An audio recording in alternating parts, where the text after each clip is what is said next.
और मालेगांव में बीते दिनों हिंसा की खबरों ने जोर पकड़ा। एहतियात के तौर पर राज्य के कुछ जिलों में कर्फ्यू भी लगा दिया गया। महाराष्ट्र में ये दंगे क्यों हो रहे हैं और इसका सरकार पर क्या असर पड़ेगा, हम आपको बताते हैं। दरअसल त्रिपुरा में हुई हिंसा के विरोध में मालेगांव में बंद का आह्वान किया गया। पिछले महीने खबर आई कि त्रिपुरा मुस्लिम समुदाय के खिलाफ दंगे भड़क गए। कुछ लोगों ने एक मस्जिद को भी नुकसान पहुंचाया है, लेकिन बाद में त्रिपुरा पुलिस ने इन आरोपों से इनकार कर दिया और बताया कि यह एक अफवाह है। लेकिन तब तक बहुत देर हो चुकी थी। यह अफवाह अन्य राज्यों में आग की तरह फैल चुकी थी। महाराष्ट्र में यह आग व्यापक रूप ले चुकी थी और तब तक वहां हिंसा शुरू हो चुकी थी। आपको बता दें कि महाराष्ट्र के नांदेड़ जिले में भीड़ ने पुलिस पर लगभग 1 घंटे तक जमकर पत्थरबाजी, गाड़ियों, दुकानों और अन्य सामाजिक चीजों को नुकसान पहुंचाया था। यह पूरी हिंसा 2 समुदाय के बीच हो रही थी। इसके बाद अमरावती जिले में भी हिंसा देखने को मिली, जहां लगभग 40 दुकानों को नुकसान पहुंचाया गया। लेकिन हद तो तब हो गई जब मालेगांव में हिंसा हुई। मालेगांव में बकायदा पहले एक रैली का आयोजन किया, फिर मुस्लिम धर्मगुरुओं ने मंच से भाषण दिया, उसके बाद पैदल मार्च निकाला गया, फिर दुकानों और गाड़ियों में आग लगा दी गई। मीडिया रिपोर्ट्स के मुताबिक मालेगांव में बंद को रजा अकादमी ने बुलाया था।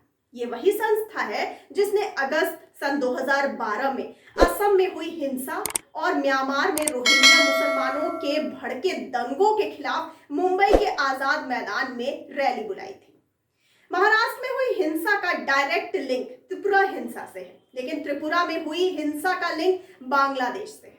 बांग्लादेश में हिंदुओं के खिलाफ जबरदस्त हिंसा हुई थी। वहां पर दुर्गा पंडाल में आग लगा दी गई थी, जिसमें कुछ हिंदुओं की मौत भी हो गई थी।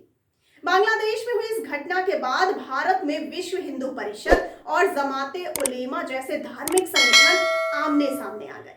बांग्लादेश में हुई हिंसा के विरोध में 26 अक्टूबर को एक रैली निकाली गई थी, जिसमें अफवाह फैलाई गई कि हिंदुओं ने मुस्लिमों के घर में आग लगा दी। इसके बाद यह अफवाह देश के अन्य राज्यों में कुछ ही घंटों में फैल गई। निश्चित तौर पर हुए इन दंगों में फेक न्यूज का बहुत बड़ा हाथ रहा है। कुछ संस्थानों ने इसका दावा भी किया है। और आइए अब जान लेते हैं कि महाराष्ट्र में हुए इन दंगों का क्या प्रभाव पड़ेगा।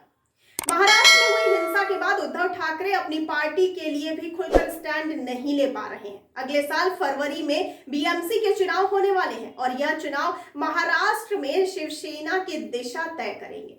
त्रिपुरा में हुई हिंसा शांत हो गई, लेकिन महाराष्ट्र में इसकी लपटों ने भयंकर आग लगा दी। महाराष्ट्र में शिवसेना, एनसीपी और कांग्रेस गठबंधन के साथ सत्ता का सुख भोग रही है, जबकि बीजेपी विपक्ष में है। हिंसा को लेकर बीजेपी निश्चित तौर पर शिवसेना पर वार करेगी, यानी सियासी तौर पर सबसे ज्यादा नुकसान शिवसेना को उठाना पड़ सकता है, क्योंकि बाकी दोनों पार्टियों की दिशा स्पष्ट रहेगी, जबकि उद्धव ठाकरे के लिए मुश्किलें बढ़ती हुई नजर आ रही हैं। शिवसेना के लिए नुकसान इसलिए होने वाला है क्योंकि फरवरी में बीएमसी के चुनाव होने वाले हैं और बीएमसी का बजट छोटे राज्यों के बजट से भी ज्यादा है।